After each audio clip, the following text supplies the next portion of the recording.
৩৬ বছর আগে বাংলাদেশ জামায়াত ইসলামী বাংলাদেশের গণতন্ত্রের জন্য একটা নির্দলীয় নিরপেক্ষ তত্ত্বাবধায়ক সরকারের ফর্মুলা দিয়েছিল। এই ফর্মুলা বাংলাদেশে গৃহীত হয়েছিল, 3টি নির্বাচনও হয়েছিল। এরপরে এই ফর্মুলাকে বাদ করে দেওয়া হয়। সেই ৩৬ বছর পরে এসে আজও সবাই মনে করছেন এইটাই বাংলাদেশের গণতন্ত্রের জন্য সবচাইতে গ্রহণযোগ্য ফর্মুলা। অর্থাৎ নির্দলীয় নিরপেক্ষ তত্ত্বাবধায়ক সরকারের অধীনেই বাংলাদেশে একটি ফ্রি, ফেয়ার, ইম্পার্শিয়াল এবং ক্রেডিবল নির্বাচন অনুষ্ঠান হওয়া সম্ভব। আমরা দেখেছি যে প্রক্রিয়ায় এই তত্ত্বাবধায়ক সরকারকে বাদ দেওয়া হয়েছিল, এটি ছিল একটি কমপ্লিটলি পূর্ব পরিকল্পিত ডিজাইনের আলোকে, এবং তখনকার দিনের সংসদের যে কমিটি ছিল, এই কমিটিও তত্ত্বাবধায়ক সরকার বাদ করতে চান নাই। এক ব্যক্তির ইচ্ছায় এই তত্ত্বাবধায়ক সরকারকে বাদ করে বাংলাদেশে একটি ডিকটেটর বা একনায়কতান্ত্রিক শাসন ব্যবস্থার জন্ম হয়েছিল। আপনাকেই বলছি, ইন্স্যুরেন্স করলে সিটিতে সুরক্ষা পাবেন নিশ্চিত। এই একনায়কতান্ত্রিক শাসন ব্যবস্থার কারণে বাংলাদেশের রাজনীতি, অর্থনীতি, সমাজনীতি সকল ক্ষেত্রেই একটি বড় ধরনের ধ্বংসযজ্ঞ এর মধ্য দিয়ে বাংলাদেশ গিয়েছে। আবার আমরা এখন আলোচনা করে এটির প্রয়োজনীয়তা ফিল করছি যে যদি নির্বাচন ব্যবস্থাকে সঠিক নিয়মের উপর দাঁড় করাতে হয়, তাহলে আমাদেরকে তত্ত্বাবধায়ক সরকারের যে ফর্মুলা আছে, এই ফর্মুলার মধ্যেই যদি আমরা যেতে পারি, এটাই হবে আমাদের জন্য জাতিগতভাবে সবচাইতে গ্রহণযোগ্য মাধ্যম। এই ক্ষেত্রে আমরা এটা বলেছি যে ইতোমধ্যে ঐকমত্য কমিশন এবং সংস্কার প্রক্রিয়ার মধ্যে তত্ত্বাবধায়ক সরকারের বিধান নিয়ে জুলাই চার্টারে একটি নতুন বিধান নিয়ে প্রস্তাব করা হয়েছে। আমরা এটা দেখিয়েছি আদালতকে যে আগামীতে আদালত যে আদেশেই পাস করেন না কেন, এটি যেন জুলাই সনদের সাথে কিংবা তত্ত্বাবধায়ক সরকার নিয়ে জুলাই সনদের যে আলোচনা হয়েছে এর সঙ্গে কনফর্ম হয়, মিল রেখে হয়। অন্যথায় টোটাল রিফর্ম প্রক্রিয়াটা অনেকটাই নষ্ট হয়ে যেতে পারে, রিফর্ম প্রক্রিয়াটা অনেকটাই ক্ষতিগ্রস্ত হতে পারে। এই জন্যই আজকে আমরা সাবমিশন রেখেছি যে তত্ত্বাবধায়ক সরকার বাতিল প্রক্রিয়াটা ছিল অবৈধ। 14 জন জজের মধ্যে মাত্র আপিল বিভাগের 4 জন জজ এটিকে বাদ করেছেন, এবং হাইকোর্ট ডিভিশনের বাকি 7 জন, আপিল বিভাগের বাকি 3 জন, সেই 10 জনই কিন্তু এটি রাখার পক্ষে মতামত দিয়েছিলেন। আর আমি এটাও বলেছি তৎকালীন দিনে মাইনরিটি জাজ যারা ছিলেন 3 জন যে মতামত দিয়েছেন, আজকে 11-12 বছর 14 বছর পরে এসে মনে হচ্ছে এটিই হলো সঠিক মতামত। মেজরিটি সঠিক মতামত না, এটিকে আইনের ভাষায় বলে প্রফেটিক ডিসেন্ট, অর্থাৎ যে মত পার্থক্য পরবর্তীতে সত্য প্রমাণিত হয়, এটাকেই বলে প্রফেটিক ডিসেন্ট।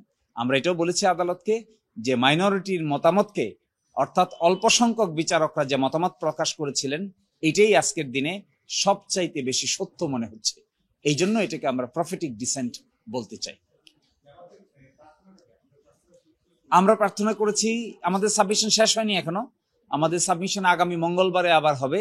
আমরা মূল কথা বলতে চেয়েছি এটাই যে তত্ত্বাবধায়ক সরকারকে বাতিল করে যে রায়, এটিকে রিভিউ করা হোক, এটাকে বাতিল করা হোক, এবং একই সাথে এর মাধ্যমে বাংলাদেশ যে নতুন স্কিমে ঢুকেছে, সংস্কার স্কিমে, এটি যদি বাস্তবায়িত হয় আগামীতে, তখনই বাংলাদেশে একটা ডেমোক্রেটিক গণতান্ত্রিক শাসন ব্যবস্থা প্রতিষ্ঠিত হবে। এখানে ব্যক্তির চাইতেও মানুষের মর্যাদা বেশি থাকবে। সকল নাগরিক স্বাধীনভাবে তার ভোটাধিকার প্রয়োগ করতে পারবে যদি এটা তত্ত্বাবধায়ক সিস্টেমে চালু হয়।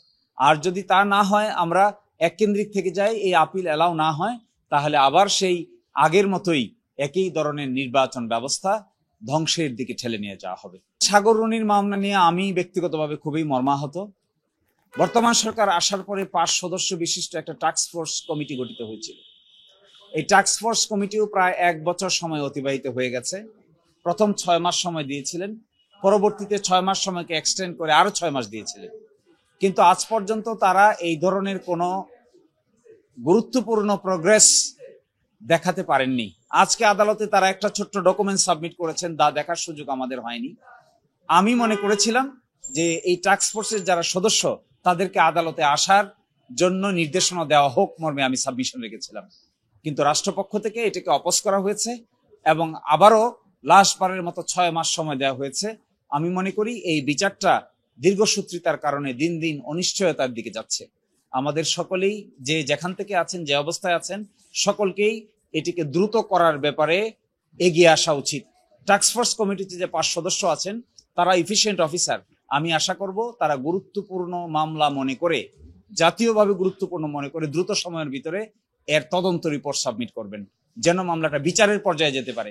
আশ্চর্য, 12-13 বছর হয়ে গেছে, এখনো তদন্ত প্রক্রিয়া শেষ হয় নাই। বিচার তো অনেক পরের কথা। এই জন্য আমিও আপনাদের সঙ্গে একমত, এবং সাংবাদিকদের জন্য এইটা একটা গুরুত্বপূর্ণ উদাহরণস্বরূপ মামলা হওয়া উচিত, যেন এটার রহস্যটা তাড়াতাড়ি উন্মোচন করে আদালতে রিপোর্ট দায়ের করা হয়। আমি আশা করব আর কোনো সময় চাইবেন না। আর রাষ্ট্রপক্ষের কাছে আমরা আশা করেছিলাম যে দ্রুতই এটার একটা সমাধান করে দিবেন। আমি এক্সপেক্ট করব রাষ্ট্রপক্ষ খুব গুরুত্বপূর্ণ মামলা হিসাবে সিরিয়াসলি নেবেন এবং নিয়ে এর রহস্য উন্মোচন করে আদালতে দ্রুত তার রিপোর্ট সাবমিট করবেন। অন্যথায় আরো যদি দীর্ঘসূত্রিতা হয় তাহলে সকলের মধ্যে একটা হতাশার জন্ম হচ্ছে, ফ্রাস্ট্রেশনের জন্ম হচ্ছে, অনিশ্চয়তার জন্ম হচ্ছে, এবং পরিবারের মধ্যেও এটা একটা নেগেটিভ ইম্প্যাক্ট ক্রিয়েট হচ্ছে, নাগরিকদের মধ্যেও নেগেটিভ ইম্প্যাক্ট ক্রিয়েট হচ্ছে। আশা করা যায় রাষ্ট্র এখন গুরুত্বপূর্ণ ভূমিকা পালন করবে, এটা আগেও আশা করেছিলাম, কিন্তু পারে নাই। এই জন্য আমি ব্যক্তিগতভাবে খুবই কনসার্ন প্রকাশ করছি। ব্যক্তিগতভাবে আমি নিজেও এই মামলার প্রক্রিয়ার সঙ্গে জড়িত হয়ে তার পরিবারের যে আকাঙ্ক্ষা আমি দেখতে পাই, বিচার পাওয়ার জন্য তাদের যে মানুষের পিছে ঘোরার যে পরিমাণ ধৈর্য আমি দেখতে পাই, আমার মনে হয় যদি এখনো রাষ্ট্র তাদেরকে কোনো গুরুত্বপূর্ণ আপডেট দিতে না পারে তাহলে তাদেরও এই ধৈর্য এবং বিশ্বাসের জায়গায় ঘাটতি দেখা দিবে। এই জন্য দ্রুত এটা করা উচিত। একটা বিষয়, 5 সদস্য বিশিষ্ট টাস্কফোর্স গঠিত হয়েছে। টাস্কফোর্স এটাকে গুরুত্বপূর্ণভাবে আমলে নিবে, রিপোর্ট সাবমিট করবে, কিন্তু সেক্ষেত্রে 6 মাস সময় চাওয়ার তো কোনো কারণ আমরা দেখি না। 1 মাস 2 মাস সময় একটা কথা, 15 দিন 2 সপ্তাহ সময় পাওয়ার একটি কথা, কিন্তু 6 মাস সময় চায়। আমি মনে করি এত লম্বা সময় চাওয়াটা অযৌক্তিক, অপ্রাসঙ্গিক, এবং এটি চাওয়া উচিত না। এটি বাংলাদেশের মানুষের মধ্যে ভালো মেসেজ যাবে না, খারাপ মেসেজ যাবে।